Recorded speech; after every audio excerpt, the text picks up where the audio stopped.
and you're dodging work and stuff like that. And then, a supervisor position come on. So you like, man, I want some more money. You're not thinking about, you're going to be over the same people that you used to run with. Okay?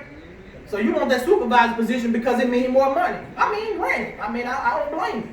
Then you get that supervisor position, and then your buddy's like, oh man, yeah, he our supervisor now. We used to run together. Man, we can do a whole lot more. We can take 3-hour lunches now. Yeah, man, he cool. But then when management started coming down to you because your folks ain't getting their work done, then you got to make a decision. Huh? You either going to be their friend or you going to be their supervisor. Now, if you be their friend, you stand a chance of losing your job. If you be their supervisor, then you stand a chance of losing their friendship. Yeah. Which one do you choose? Because now, granted, usually when people get a raise, they start living at that raise. Yeah. You see what I'm saying? Yeah. See. Whereas if you making $10 an hour, you're gonna live. Well, you should live. You should live below that $10 an hour. But a lot of people live at that $10 an hour, which means that you're living from paycheck to paycheck. Yeah.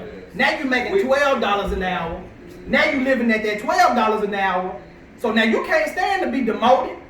You can't stand to lose your job.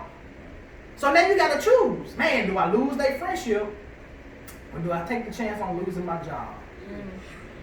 In this profession right here, you can either lose their friendship or you can lose your life. Because I'm not here to appease you. I'm not here to scratch your ears. Yeah. This is not enticing words of man wisdom. That's not what I'm giving you. If you decide that you don't like me no more because of what I stand up here and talk about, oh well. As long as God still loves me. That's all that matters. But the house of Israel will not hearken unto thee, for they will not hearken unto me. So they don't even listen to me. So they ain't gonna listen to you. I already know this. But I got to do my part and send a prophet to them. And if you notice, a lot of times in the Old Testament, God used a lot of prophets. In the New Testament, he used a lot of apostles and preachers and ministers and teachers and stuff. And it says, but nevertheless, they're still one and the same. For they will not hearken unto me, for all the house of Israel are imputed and hard-hearted. Behold, I have made thy face strong against their face, and thy forehead strong against thy forehead. So we're going to be headbutting each other. They're going to tell you, no, that ain't what God said, but you need to tell them, yes, that's what God said. As an adamant harder than flint, have I made thy forehead. Fear them not, neither be dismayed at their looks, though they be a rebellious house. Moreover, he said unto me, Son of man, all my words that I shall speak unto thee, receive in thine heart, and hear with thine ears. And go, get thee to them of the captivity, unto the children of thy people, unto the children of thy people, unto the children of thy people, and speak unto them, and tell them, thus saith the Lord, whether they will hear, or whether they will forbear. Then the Spirit took me up, and I heard behind me a voice of great rushing, saying, Blessed be the glory of the Lord from his place. I heard also the noise of the wings of the living creatures that touch one another, and the noise of the wheels over against them, and the noise of a great rushing. So the Spirit lifted me up and took me away, and I went in bitterness. Man, he went with a tough decision to make. He went in sorrow.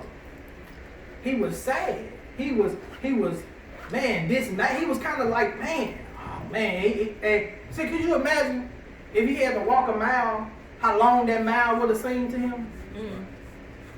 That would have been the longest mile ever. Because he went in bitterness. And it said, and go get thee. I'm sorry. And it said, I heard also the noise of the wings and the living creatures that touch one another, and the noise of the wheels over against them, and the noise of a great rushing. So the Spirit lifted me up and took me away, and I went in bitterness, in the heat of my spirit. But the hand of the Lord was strong upon me. Man, the Lord pushed him. He was strong upon them.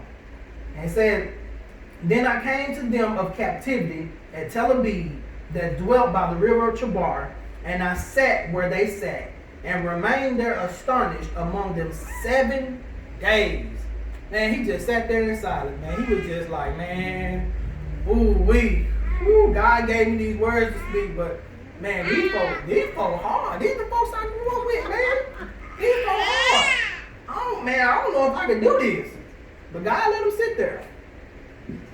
And he said, and it came to pass at the end of 7 days that the word of the Lord came unto me, saying, Son of man, I have made thee a watchman unto the house of Israel. Therefore hear the word at my mouth, and give them warning from me.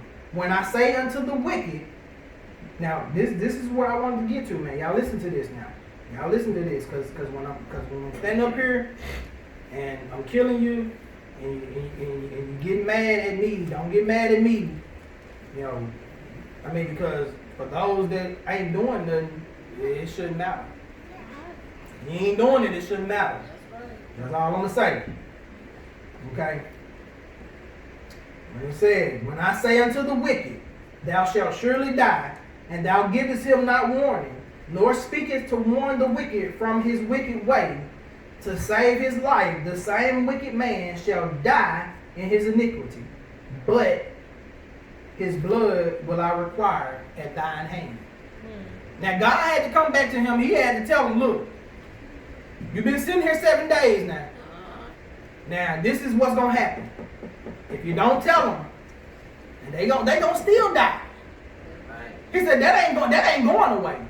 They gonna still die in their iniquity, but guess what? They blood, I'm going to require at your hands.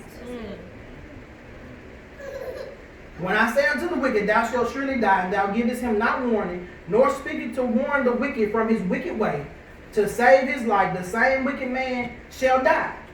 Now that word shall mean it's going to happen. Shall, will, and must. It's going to happen. There ain't no deviation from it. Shall die in his iniquity, but his blood will I require at thine hand. Yet if thou warn the wicked, and he turn not from his wickedness, nor from his wicked way, he shall die in his iniquity, but thou hast delivered thy soul. Again, when a righteous man doth turn from his righteousness, and commit iniquity, and I lay a stumbling block before him, he shall die, because thou hast not given him warning. He shall die in his sin, and his righteousness, which he have done, shall not be remembered. He gonna die in his sin, and his righteousness, all the good things he done did in God, ain't gonna be remembered. But his blood will I require at thine hand. Nevertheless, there go that word nevertheless, at the same time, if thou warn the righteous man that the righteous sin not, that means you tell him, look, man, you ain't supposed to be doing that. Righteous people don't do that.